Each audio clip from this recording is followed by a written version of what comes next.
He laughed when he saw her rusted toolbox, but by sunrise, a helicopter would be landing on her lawn.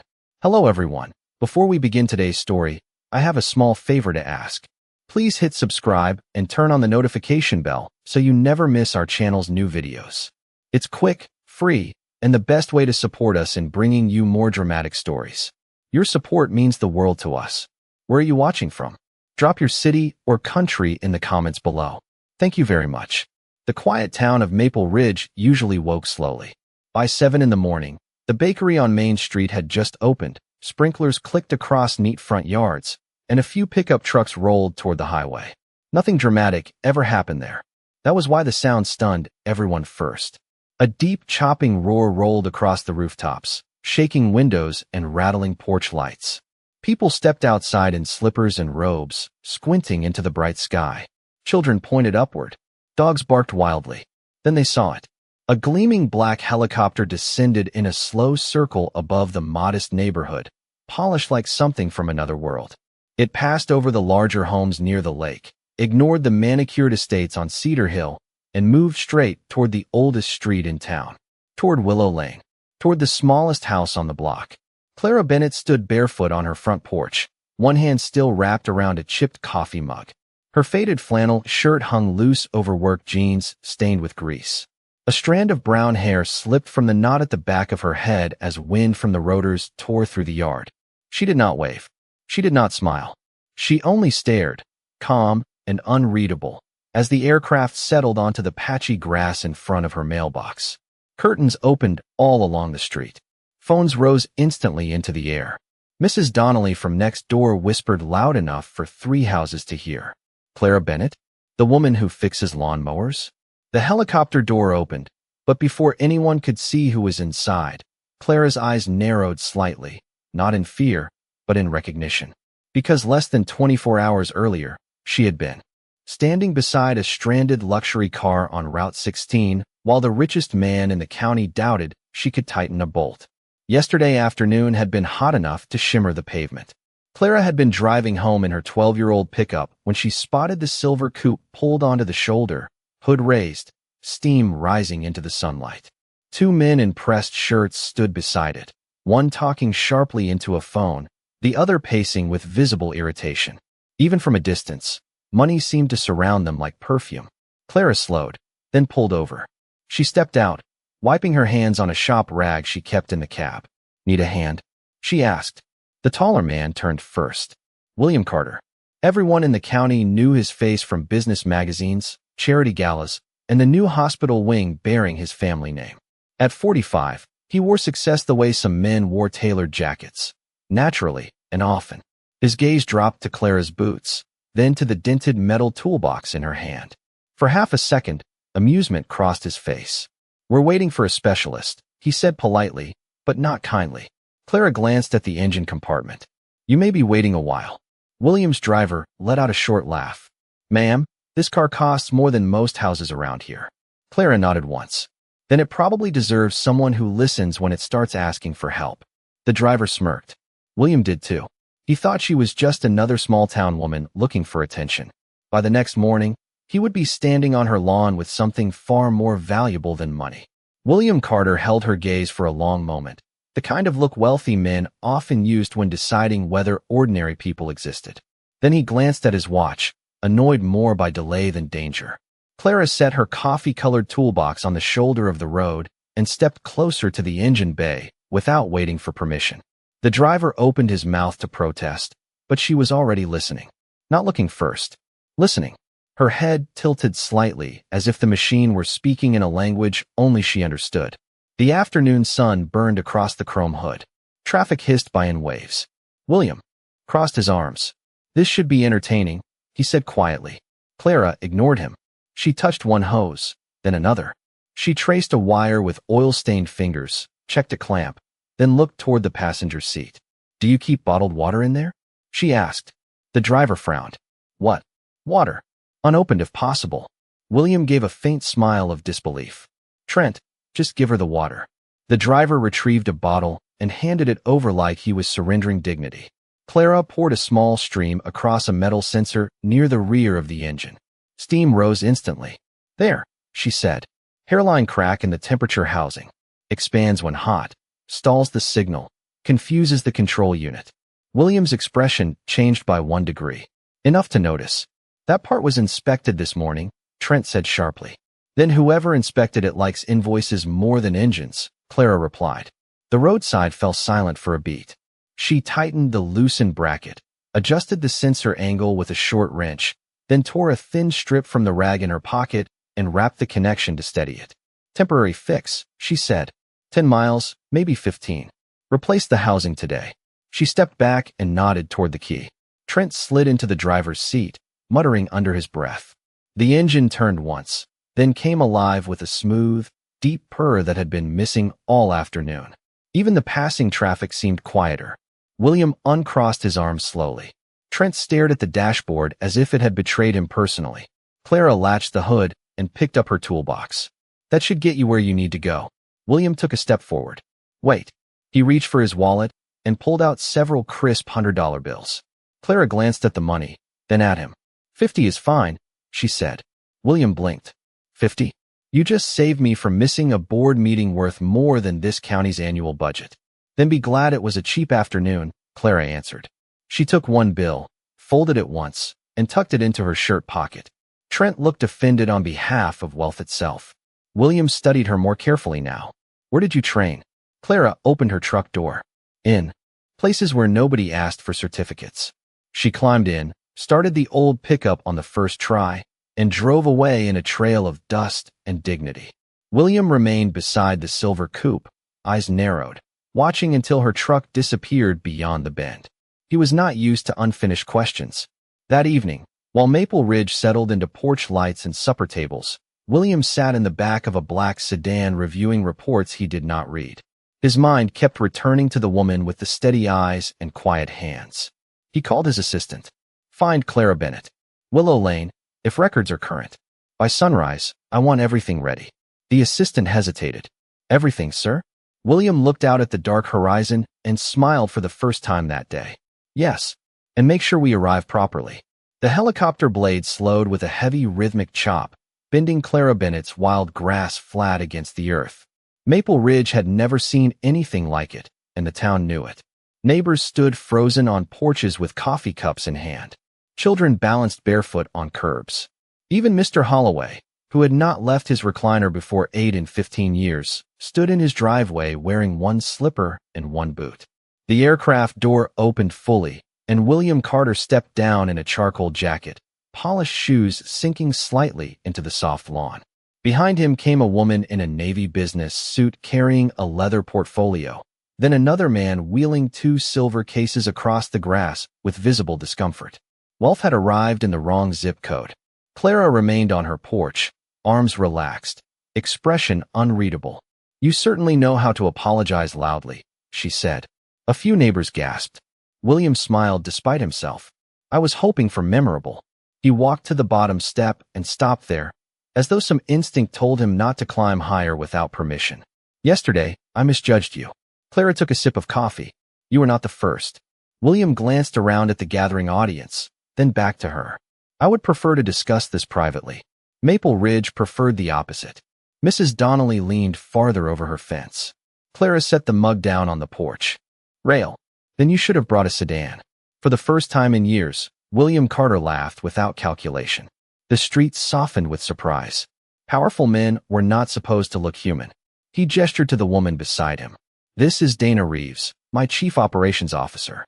Dana opened the portfolio and removed a folder thick enough to carry consequences. Mr. Carter owns Carter Agricultural Systems, Carter Freight Logistics, and 3 manufacturing plants across the state. Clara nodded once. I know the hospital wing had your name on it. Dana continued. One of those plants, 22 miles from here, has a restoration division for vintage engines and industrial machinery. It has been losing money for 5 years because no one can solve a recurring systems issue. William took over. Yesterday, you diagnosed in 90 seconds what certified specialists missed for months. The street went quiet. Even the children stopped whispering. Clara looked from William to the silver cases, then to the folder. And now, William said, I would like to offer you the chance to run that division. A murmur swept through Willow Lane like wind through leaves. Mr. Holloway removed his boot entirely. Clara did not move. I did not apply for a job. No, William replied. Jobs are for replacing people. I am asking you to build something. Dana handed him a single sheet. He held it out, but Clara did not take it. Salary in the mid-six figures, full autonomy, profit share, new equipment, your own team, and relocation assistance if desired. Clara almost smiled.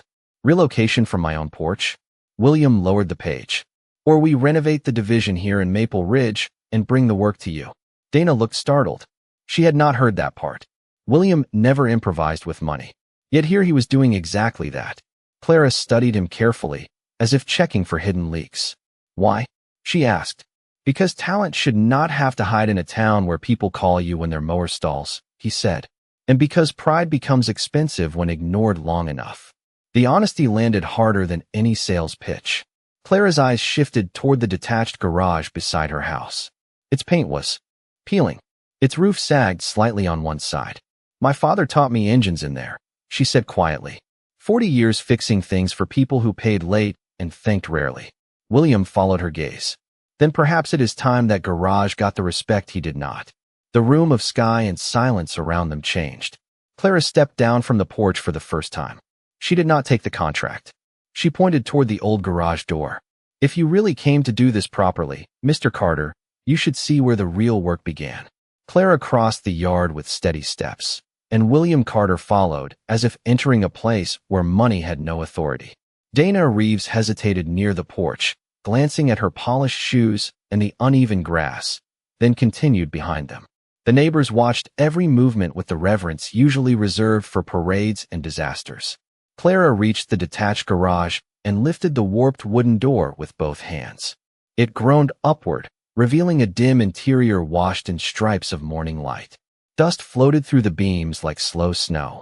William stopped at the threshold. The room was small, older than the house, and packed with tools arranged not by fashion but by use. Wrenches lined one wall in perfect size order. Coffee cans held labeled bolts and washers. Shelves sagged beneath carburetors, belts, pulleys, and parts for machines long forgotten by catalogs. In the center stood a scarred wooden workbench polished smooth by decades of hands. This was no cluttered shed. It was a cathedral built for work. My father called it a place where broken things could tell the truth, Clara said. If you listen long enough, they always admitted what was wrong. William removed his jacket without thinking. Something about the room demanded less ceremony. Dana opened her portfolio, then quietly closed it again. Paper felt foolish here. Clara walked to the bench and touched a heavy vise bolted to the corner. He bought this used in 1987 for $80 and bragged about the deal for 10 years. A faint smile passed across her face and vanished just as quickly. He fixed tractors, generators, delivery trucks, anything that rolled or rattled. People came desperate and left grateful until the bill arrived. William said nothing. He knew that type of gratitude. It expired quickly. Clara moved to a faded pegboard where one wrench space stood empty. He died before he could finish restoring a 1966 Mustang engine for himself. First selfish project of his life. She opened a drawer and removed a grease-darkened notebook. Inside were pages of measurements, sketches, torque notes, and neat handwriting worn soft at the edges. Every trick he learned went in here, because he said memory was proud and paper was humble. William accepted the notebook carefully, as if it were more valuable than the watch on his wrist. He turned a page, then another. These notes are brilliant, he said quietly. Clara leaned against the bench.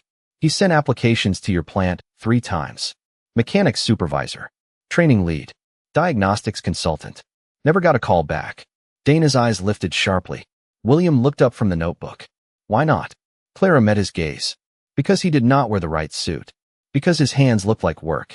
Because some receptionist saw Maple Ridge on the address line and decided that was enough. The garage went silent. Even outside, the street seemed to hold its breath. William closed the notebook slowly. He had inherited systems polished enough to hide their own cruelty. How long ago? 15 years, Clara said. He stopped applying after the 3rd rejection. Said maybe the machines respected him more than people did. Dana spoke softly. I can look into old hiring records. William raised a hand without anger, but finality lived in the gesture. No, we already know what happened. He turned to Clara. Yesterday, I thought I discovered talent on a roadside. This morning I see I merely arrived late. Clara folded her arms. Late is still earlier than never. The answer struck him harder than accusation would have. William stepped to the workbench and placed the notebook back exactly where he found it. Then hear me clearly. I cannot apologize to your father, but I can make sure the kind of door that stayed closed to him does not stay closed to anyone else again. Clara studied his face for performance and found none. Outside, neighbors shifted closer. Dana straightened, sensing a decision larger than a job offer. William looked around the garage once more, then at Clara. Keep your porch, keep this shop, keep your town. I will fund a full engineering and restoration center right here, under your leadership, if you are willing to run it. This time, the silence sounded like destiny. No one in Willow Lane moved for several seconds. The words seemed too large for the little garage to contain. A full engineering and restoration center. In Maple Ridge, led by Clara Bennett. Mrs. Donnelly covered her mouth with both hands. Mr. Holloway sat down on an upside-down bucket without realizing it. Dana Reeves recovered first. She stepped forward, business instincts returning at full speed. We can have surveyors here this afternoon. Permits filed by Monday. Temporary offices installed within 2 weeks, she said, already reaching for her phone. Clara raised one hand. Dana stopped mid-motion. Not so fast, Clara said. Fast is how people build things they never plan to maintain. William's mouth curved into a restrained smile. She had corrected executives more politely and more effectively than most board members ever could. Clara walked deeper into the garage and rested her hand on the old workbench. If this happens, it happens right. Apprenticeships for local kids. Paid training, not unpaid promises. Hiring based on skill, not handshakes. A scholarship fund for mechanics, machinists, and engineering students who cannot afford the road into those careers. Dana slowly lowered the phone. William did not blink. Continue, he said. Clara turned. This building keeps my father's name on it. The new center too. Bennett Technical Works. And no glossy speeches pretending you discovered talent in a forgotten town. You did not discover anything. You overlooked it until it fixed your car. The room went still. Even Dana, who had negotiated mergers worth hundreds of millions, knew she was witnessing something rarer than power. She was watching truth speak without fear. William accepted every word without defense. Then he nodded once. Agreed. Dana looked at him sharply. Sir, we should at least review branding, strategy, and ownership structure. Ownership stays with Clara, William said. Dana blinked. Full ownership? Majority ownership, William corrected, then glanced at Clara. Unless you prefer all of it and no investors. Clara almost laughed. I prefer fewer surprises before breakfast. A ripple of relieved laughter moved through the neighbors outside the garage door. Tension broke like summer thunder finally passing. William stepped toward the doorway and looked out at the gathered crowd. How many people here have worked with engines, welding, fabrication, logistics, or machine repair? Hands rose slowly at first, then quickly. Men and women, young and old. People who had spent years driving 40 miles for jobs that barely noticed them. William turned back to Dana. Start a skills registry today. Interviews this week. Priority to local applicants. Dana, now fully aware history was rewriting her schedule, nodded and began taking notes at remarkable speed. Clara studied the scene with cautious eyes. She had spent years watching promises arrive polished and leave empty. Words were cheap in every zip code. She pointed toward a rusted generator in the corner. Then one more condition. William followed her finger. Name it. If you want me to believe this is real, fix that first. Dana frowned. The generator looked ancient. William loosened his cuffs. Clara, I own factories. I do not repair generators. Then perhaps we have both identified useful gaps, she replied. A few neighbors laughed openly. William walked to the machine and crouched beside it with the determination of a man unaccustomed to losing public contests. Clara handed him a wrench. Wrong size, he said after one glance. She handed him another without comment. 10 minutes later, with Clara giving only the smallest hints and refusing to touch the machine herself, the old generator coughed, rattled, then roared to life. The garage lights flickered on. Cheers erupted from the yard. William stood, grease on his hands, expensive shirt wrinkled, smiling like a man 20 years younger. Clara nodded once. Better, she said. For the first time in a very long while, William Carter felt he had not bought respect, but earned the chance to pursue it. By mid-morning, the helicopter was gone, but Maple Ridge had not returned to normal. It could not. The air itself felt rearranged, like something invisible had shifted into place. Clara stood just outside the garage, arms crossed loosely, watching as Dana Reeves coordinated calls with a precision that moved faster than most people could think. Survey teams were already being scheduled. Contractors were being contacted. Equipment lists were forming in real time. What had started as a conversation was becoming infrastructure. William Carter stood beside the still-running generator, wiping his hands with a cloth that had once been white. He looked around the yard, then at the small group of neighbors who had not left. Something unusual happened next. He walked toward them, not as a man above them, but into them. Mr. Holloway cleared his throat. "That thing really running because of you?" he asked, nodding toward the generator. William glanced back at it, then smiled slightly. "Because of her," he said, gesturing toward Clara. "I just followed instructions." The answer landed softly, but carried weight. Clara noticed it. So did everyone else. Respect was beginning to move in the right direction. Dana approached with her tablet. "We have 3 structural engineers available by early afternoon and a preliminary budget outline drafted for Phase 1 construction. If we proceed at current speed, we can break ground within 14 days. Clara shook her head. "No breaking ground." Dana paused. "I am sorry." Clara pointed to the garage. "This stays. You build around it.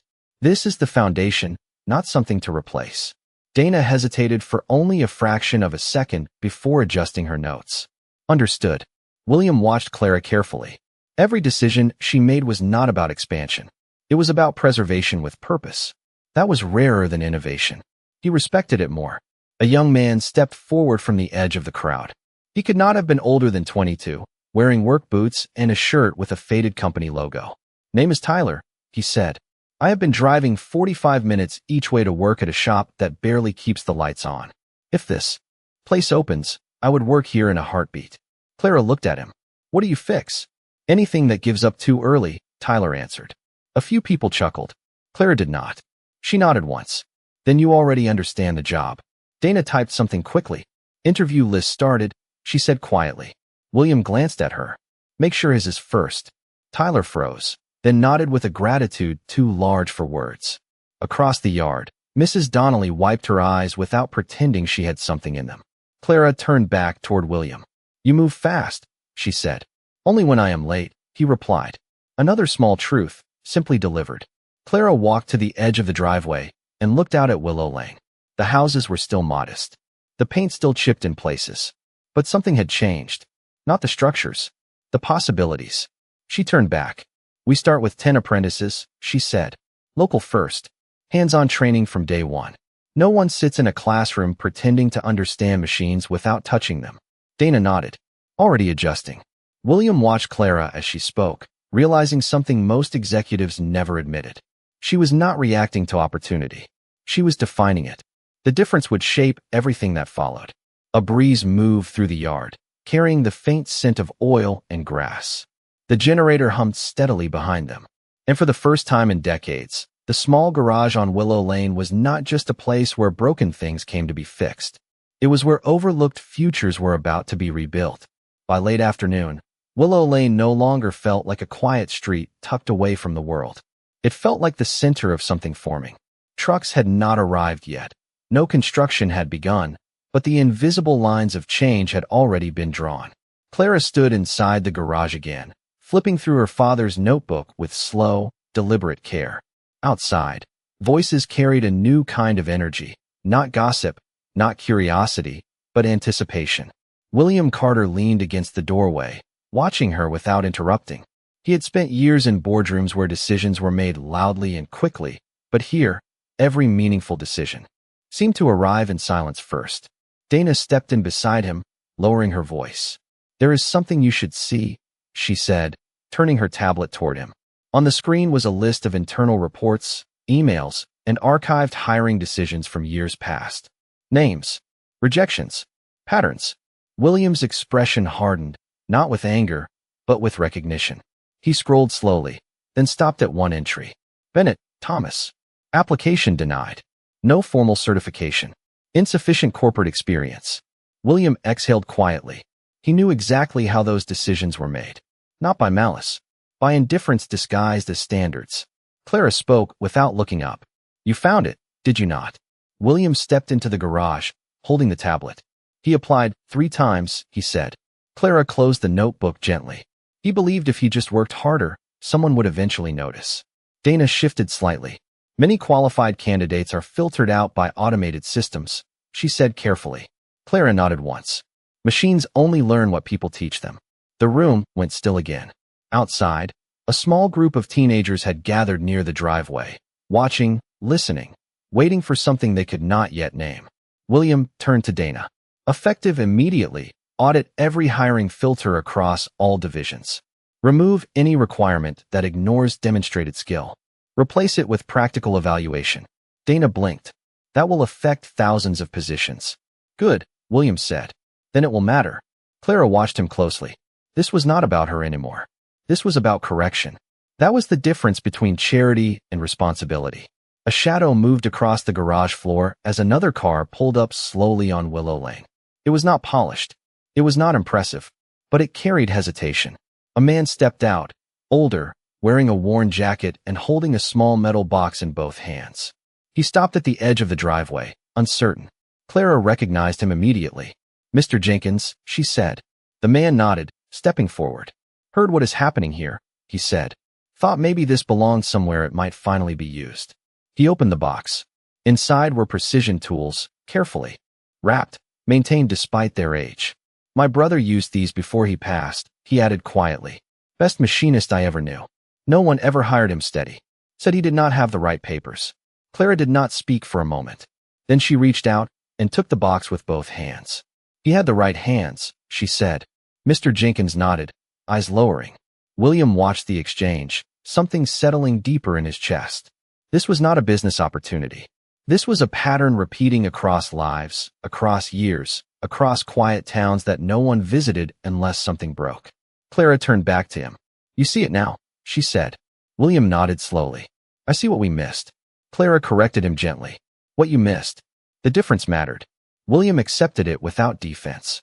Outside, more people had begun to gather, not to watch anymore, but to step closer, to bring something, to offer something. Tools, skills, stories. The air shifted again, heavier now, but stronger. Inside the small garage, Clara placed the metal box beside her father's notebook.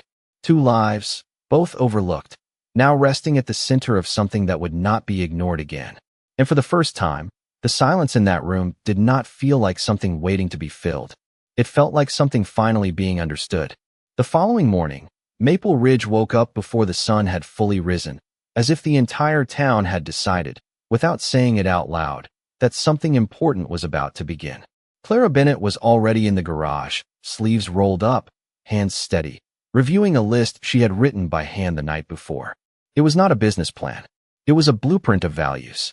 Outside, the quiet hum of engines approached, not loud or showy, but purposeful. 3 trucks rolled slowly onto Willow Lane, each carrying equipment, materials, and people who had been called not just to build, but to understand. William Carter stepped out of the first vehicle, not in a suit this time, but in work clothes that still looked new, as if they had not yet learned what real labor meant. Dana Reeves followed, already speaking into her phone, coordinating timelines that had shifted from corporate urgency to something more precise. Clara stepped out of the garage and looked at the arriving crew. No speeches, she said. Just work. The foreman nodded immediately. Word had already spread that this was not a typical project. This was Clara Bennett's project. And that meant something different. As the crew began unloading, neighbors did not stand at a distance anymore. They stepped in. Mr. Holloway carried lumber despite his age. Tyler showed up early, ready, focused. Mrs. Donnelly brought coffee for anyone who needed it, though she stayed just long enough to see things begin before quietly stepping back. The line between observer and participant had disappeared overnight. William watched it all with a kind of quiet disbelief. He had funded projects before, built facilities, launched divisions.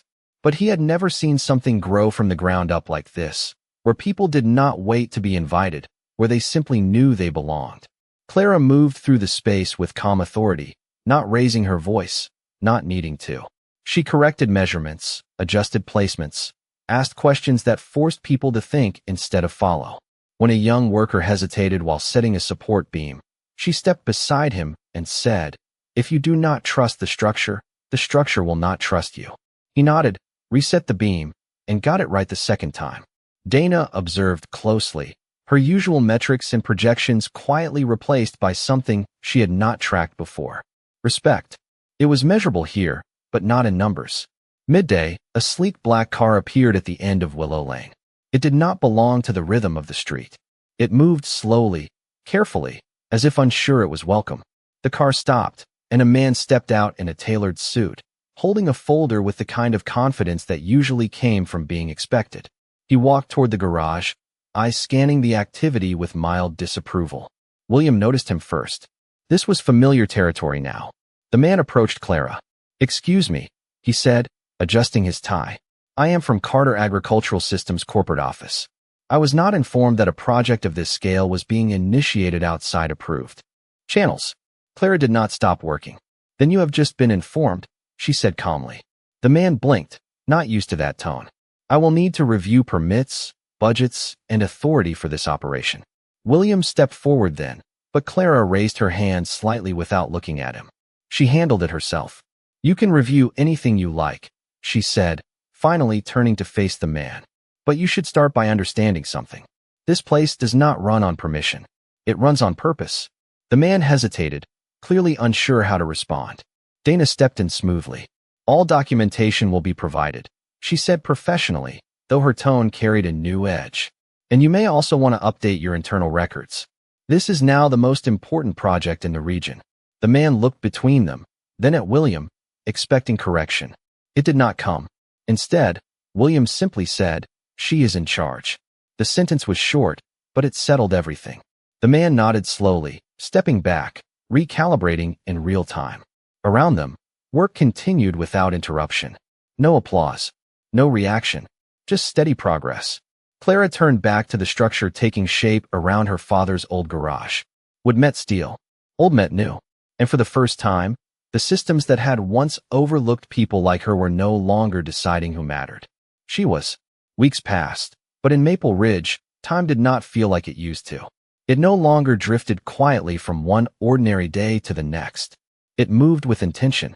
The structure that had once been only a weathered garage now stood at the center of something larger, framed by steel beams, glass panels, and open workspaces that hummed with purpose. The sign had gone up just 3 days earlier, simple, unpolished, and exactly as Clara had demanded. Bennett Technical Works. No corporate logo, no decorative slogans. Just a name that had once been overlooked and now stood where everyone could see it. Inside, the sound of tools echoed not as noise, but as rhythm. Apprentices worked side by side with experienced mechanics. Tyler stood at one of the main stations, guiding a younger trainee through a complex calibration, his voice steady, his confidence earned. Across the room, a woman in her 40s adjusted a welding mask and completed a flawless seam, something she had been told for years she was not qualified to do. No one questioned her here. They only watched and learned. Clara moved through the space like she always had, quiet, observant, correcting only when necessary, trusting the process more than control. William Carter stood near the entrance, hands in his pockets, watching everything without interruption. His presence no longer turned heads the way it once had. Not because people did not recognize him, but because recognition had shifted. He was no longer the center of the room. She was. Dana approached him with a tablet, though she did not immediately speak. When she did, her voice carried something unfamiliar. Respect without calculation. "The first performance reports are in," she said. "Productivity is already exceeding projections by 30%. Training retention is the highest we have ever recorded." William nodded once. "And the people?" Dana glanced across the floor. "They are staying. They are learning. They are building something they believe belongs to them." William allowed himself a small smile. That was the only metric that mattered. Near the center of the workshop, Clara paused beside the old wooden workbench that had been carefully restored but never replaced. Her father's notebook rested on it. Open, pages now joined by new entries written in the same steady handwriting. Old knowledge beside new. She ran her fingers lightly across the paper, then looked up as William approached. "You built it faster than I expected," she said. William shook his head slightly. "No, you built it. I just stopped getting in the way." Clara studied him for a moment, then nodded once. That was enough. A group of visitors entered quietly from the front doors, not investors, not executives, but people from nearby towns. Mechanics, machinists, workers who had heard something was different here. They did not walk in with confidence. They walked in with hope. Clara noticed immediately. She stepped forward, not with a speech, not with a welcome prepared in advance, but with something simpler. "What do? You know how to fix?" she asked. The question hung in the air, honest and direct. One man answered first. "Engines that no one else wants to touch." Clara nodded. "Then you are exactly where you need to be." The room did not erupt. It did not need to. The meaning settled quietly, deeply. Outside, Willow Lane looked the same as it always had. The same houses, the same trees, the same uneven sidewalks. But something invisible had changed forever. The kind of change that does not announce itself, but once it happens, everything that follows carries its mark. William stepped back toward the entrance, looking once more at the name on the building. Bennett Technical Works. He had spent his life building things that carried his name. This was the first time he understood what it meant to help build something that carried someone else's. Inside, Clara returned to work, already focused on the next machine, the next problem, the next person who needed a chance. And in that quiet, steady rhythm, something far greater than success had taken root. Because on that small street, in a town most people had never noticed, the world had been reminded of something it often forgets.